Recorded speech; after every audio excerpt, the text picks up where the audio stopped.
준비는 잡으셨습니까? 스타트업 잡스의 잡스요. 오랜만에 IT 주제입니다. 예전에 아이패드 11인치와 12.9인치 어떤 거를 골라야 하나 라는 주제의 영상을 좀 달았죠. 그 후속작이라고 보시면 되고요. 태블릿 했으니까 노트북도 한번 해야겠죠. 맥북 프로 14인치, 16인치, 맥북 에어 13인치, 또 15인치. 뭔가 선택 장애가 오게끔 라인업을 이렇게 구축이 되어 있는 것 같아요. 어떤 걸 골라야 되나 그 주제입니다. 일단 이 애플 실리콘 칩셋 M1, M2, M3까지 지금 나왔는데 이 칩셋이 나오면서 노트북 PC 시장에 또 한 번의 혁신이라고 붙여도 되기는 할 것 같아요. 일단 속도 측면에서 M1을 기준으로 말씀드릴게요. CPU의 속도, 포토샵, 피그마, 다양한 지금 AI 툴들, 웹빌더 이런 IT 서비스를 이용하는데 막힘이 없어요. 심지어 PDF 파일을 하나 열더라도 기존의 인텔 칩셋과 대비하면 굉장히 빠르게 열리죠. 그러니까 되게 빠릿빠릿해졌다는 거죠. 두 번째는 배터리. 우리가 커피숍이나 외부 미팅을 갈 때 이 배터리를 챙겨가야 되냐 말아야 되냐가 그 무게적으로 굉장히 큰 차이가 있죠. 배터리 무게가 좋게 500g은 나가니까요. 근데 이 애플 실리콘 칩셋 그러니까 하루 종일 바깥에서 써도 충분할 정도? 종일 영상을 틀어놓지 않는 이상 업무를 외부에서 보고 하기에 충분한 정도의 배터리 타임을 보장을 합니다. 그래서 배터리가 미친 깡패다 라고 이해를 하시면 될 것 같아요. 그리고 세 번째로 발열. 윈도우 랩탑을 요즘 건 아닌데 옛날 거 인텔 칩셋 11세대까지만 해도 이 발열이 엄청 났어요. 이거는 그 인텔 맥북도 마찬가지예요. 그래서 제가 옛날에 M1 칩셋 나올 때쯤에 인텔 칩셋으로 구매할 적기다 해서 영상을 올렸던 적이 있는데 이 발열 측면에서는 굉장히 취약하다. M1 칩셋 같은 경우는 발열을 거의 전 느껴보지 못했던 것 같습니다. 소음도 마찬가지고요. 그러니까 발열, 소음. 그래서 이 M 시리즈, 맥북 시리즈 중에서 뭔가 한 티어를 넘어섰다라고 할 수 있을 것 같아요. 자, 그러면 이제 맥북 어떤 걸 고를까? 본격적으로 한번 뽀개보도록 하겠습니다. 그리고 여기서 기준점을 잡아놓을게요. 그 맥북 프로는 M1 이상이고요. 맥북 에어는 M2부터로 적용을 하겠습니다. 이게 폼팩터가 약간 바뀌었거든요. 껍데기가 좀 바뀌었어요. 그래서 맥북 에어 같은 경우는 M1을 사야 되나? 그런 생각이 있어서 일단 제끼고요. M2 시리즈 자체까지만 하고 비교를 해볼게요. 일단 저의 랩탑을 고르는 기준, 이 우선순위가 있어요. 우선순위 기준으로 하나씩 쳐내가는 거죠. 그런 측면에서 첫 번째, 화면 사이즈입니다. 이 노트북은 생산성 도구, 그리고 가장 오랜 시간 우리가 보면서 일을 하게 되죠. 가장 중요한 게 사이즈가 돼요. 제가 옛날에 아이패드를 말씀드릴 때는 휴대성이 중요하다라는 부분을 강조했죠. 갖고 다니는 게 편해야 진가를 발휘할 수 있는 게 전 태블릿으로 보고 있는 거고, 이 노트북은 이렇게 짱 박아놓고 쓸 때 편한 게 최고다 라고 생각을 하고 있습니다. 이건 사무실이 됐든 어떤 커피숍이 됐든 마찬가지 이슈겠죠. 미팅에서 노트북을 크게 염두에 두지는 않습니다. 시간이 잠깐이니까. 자, 여기에서 되게 중요한 포인트가 있는데 제 기준에서는 노트북이 15인치 이하로 떨어지면은 약간 이 사이즈에서 걸러요. 왜냐면 13인치도 써봤고 14인치도 써봤어요. 맥북 프로 14인치를 써봤겠죠. 막상 쓰다 보면은 좀 답답해요. 장시간 쓰다 보면. 그러니까 한 3시간 이상? 2시간 이상? 그래서 이게 지금 이 노트북 같은 경우는 15.6인치짜리거든요. 윈도우 거. 근데 요것도 약간은 답답할 정도로. 근데 14.6인치 맥북 프로가 되면은 상당히 이렇게 보게 된다. 자세가. 물론 이 거치대를 높게 두는 것도 방법이긴 하겠지만 그렇다고 물리적인 사이즈가 커지는 건 아니고 높낮이만 조절되는 경우이기 때문에 이렇게 뭔가 작업을 하고 하는 데 있어서는 답답하다. 거북목이 계속 되기 때문에 이런 등, 목 이런 게 아파요. 어깨까지. 어깨도 이렇게 라운드 숄더에서 나오게 되죠. 그래서 14인치를 쓰다가 제가 등이랑 이 목이랑 허리랑 이런 게 좀 안 좋아지는 느낌을 받아서 꽤 쓰다가 팔았어요. 그러고 16인치 맥북 프로를 샀었죠. M1. 이 맥북 프로 16인치는 16.2인치예요. 꽤 크죠. 꽤 넓죠. 그러니까 상당히 넓어요. 그래서 이 맥북 프로 16인치 쓸 때는 화면상의 답답함을 느끼지 못했습니다. 쾌적했어요. 오히려 트랙패드를 쓰게 되면 너무 이 거리가 넓으니까 화면이 넓어서 그게 좀 약간은 불편할 수 있었다? 그러니까 결국에는 대형 사이즈의 마우스 조합이 생산성 작업을 할 때는 확실히 편하다. 자, 이렇게만 돼도 랩탑을 고르는 기준에서 맥북 프로 14인치 날리고 맥북 에어 13인치가 자동으로 딸려서 나가게 되는 거죠. 자, 그러면은 맥북 에어 M2 15인치를 고민하시는 분들이 분명 있을 거예요. 그러니까 이거는 거북목 약간의 격차인데 14인치랑 마지노선을 그래도 넘기는 한 것 같아요. 맥북 에어 15인치는. 그래서 이거는 사이즈만으로는 커버가 된다? 쓸만하다가 될 수 있을 것 같아요.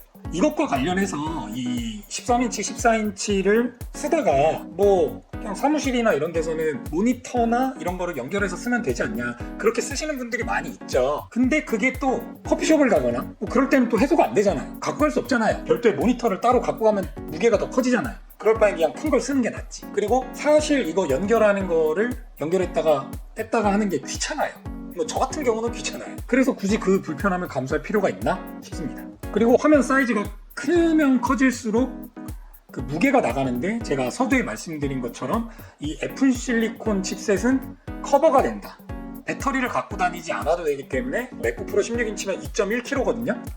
2.1kg를 이렇게 뭐 메고 가거나 들고 다니는데 뭐 큰 무리는 없었던 것 같습니다. 그래서 이 첫 번째 주제인 사이즈, 화면 사이즈와 관련해서는 노트북은 무조건 대형 사이즈로 가야 된다. 요거는 전제 하나가 들어가야 되죠. 내가 생산성 작업을 주로 하는 게 이 노트북을 사는 거의 목적이다 라고 하면은 일단 무조건 거거익선으로 가야 된다고 봅니다. 자, 두 번째 기준. 일단 지금 맥북 선정하는 게 두 개로 좁혀졌어요. 맥북 프로 16인치, 맥북 에어 M2 15인치. 사실 이 두 번째는 세 번째 비교 기준이 나오기 전까지는 저도 상당히 중요하게 봤는데요. 무게요, 무게.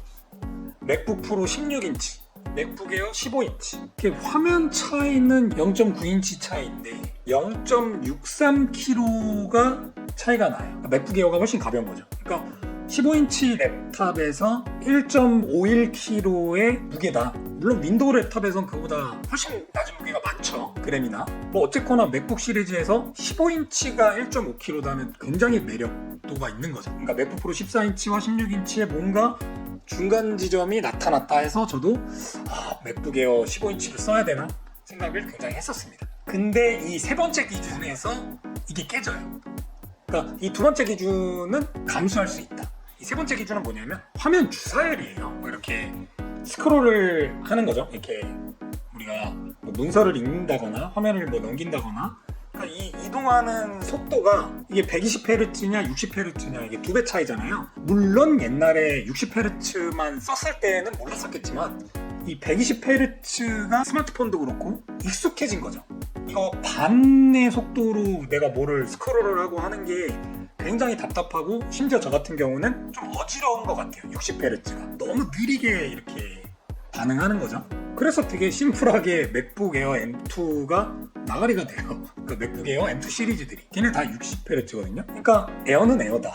그리고 여기서 이어가서 네 번째 기준인데 스피커예요. 저 같은 경우는 취미, 운동, 음악, 이게 취미고, 음악을 뭐 업무할 때나 그냥 계속 음악을 달고 살죠. 평상시에 있을 때도 음악, 일할 때도 음악, 뭐 이렇게 이런 거 노동요 틀어놓고 생활을 하니까 스피커가 되게 중요한데, 사실 뭐 윈도우 랩탑이랑은 비교할 게 안 되죠. 맥북은 뭐 항상 스피커가 좋았으니까, 윈도우 노트북 대비.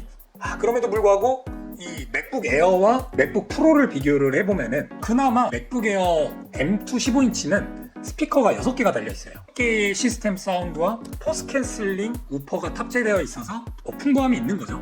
근데 또 이게 막상 맥북 프로 16인치랑 비교해보면은 16인치가 훨씬 좋아요. 그러니까 미세하기는 한데 에어 15인치를 들어보면은 스피커 좋다. 그러니까 이런 윈도우랑 비교하면 진짜 엄청 좋거든요. 근데 맥북 프로 16인치가 너무 좋아요. 자, 이 네 번째까지만 와도 명확해지죠. 요 맥북 프로 16인치가 명확해지는데 쐐기를 박는 다섯 번째 기준, 가격. 이게 맥북 에어 15인치가 포지션이 애매해요. 저는 그 랩탑에 있어서 이 생산성 도구로 쓰는 거에 있어서 8기가 램은 노트북으로 전 좀 취급을 안 해요. 안 써요. 그거는 그냥 태블릿이다 생각을 하고 있어요. 물리적인 담을 수 있는 그릇인 거죠. 이거 자체가 램이 16기가는 돼야 그냥 막힘없이 써요. 뭐 몇 개 이거 띄우고 저거 띄우고 뭐 이렇게 하는 거에 있어서 편안함이 흐트러지지 않는다. 그리고 램 성능, CPU 성능 이런 것들이 좋아져도 이 소프트웨어들, 그 AI 툴들이 많이 나오잖아요. 이런 것들이 마냥 가볍지만은 않기 때문에 램이 차지하는 비중이 분명히 있다. 그래서 이 맥북 에어 시리즈를 16기가 램 고르고, 그리고 이 하드웨어가 물론 256기가로 기본 구매를 할 수 있죠.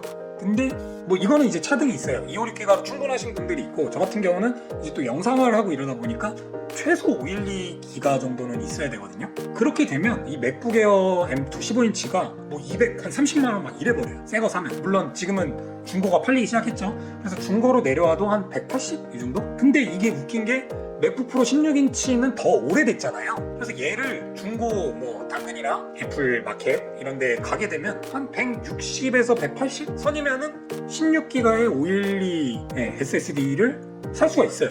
맥북 프로 16인치. 근데 이게 에어 15인치랑 맥북 프로 16인치 비교하면 아까 뭐 스피커나 뭐 이것저것 다 했겠지만 다 미세하게 프로 16인치가 좋거든요. 근데 뭐 가격도 중고로 살 때 싸. 이래 보니까 에어 15인치가 이 무게 빼고는 큰 메리트가 없어요.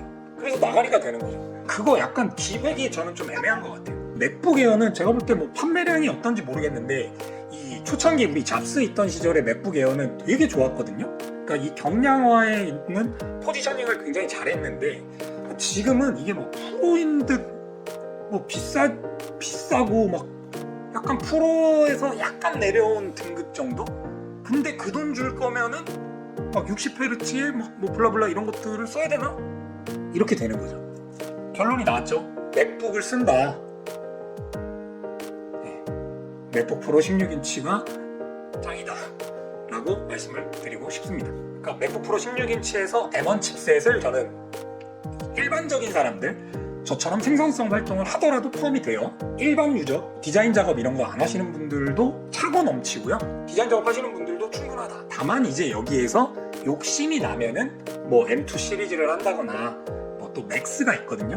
M1, M1 맥스, M2 뭐 이런 식으로. 그러니까 그런 데서 조금씩 늘리는 거죠. 개인 차죠. 뭐 경제적으로 여유가 있으시다 하면은 딱 이 조합을 어떻게 쓸 거냐, 이 애플 생태계로 하면은 맥북 프로 16인치에 아이패드 프로 11인치 걔도 똑같아요. 에어가 애매해요. 그리고 여기서 한 가지만 더 보태면, 지금 저처럼 이제 홈오피스를 구축을 하고 뭐 이동이 잦지가 않다 그러면은 제가 말한 기준으로 쭉 이어가 보면 맥북 프로보다 아이맥이 나을 수도 있습니다. 아이맥 24인치 보니까 맥북 프로보다 훨씬 싸요. 그러니까 점점 이제 뭔가 커지는 거죠. 휴대성보다는 내가 활용하는 활용성이 중요하다. 일단 제가 IT 리뷰를 오랜만에 하는데요. 뭐 기기도 없이 해요.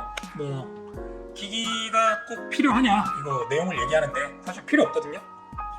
뭐 보시는 분들도 사실 이미 영상들이 많이 나와 있고 그래서 뭐 굳이 물리적으로 이걸 또 보여드릴 필요까지는 뭐 없는 것 같아요. 그래서 일단 제 가이드 기준대로 한번 정리를 해보시면 명확해지지 않을까 생각을 해봅니다. 감사합니다.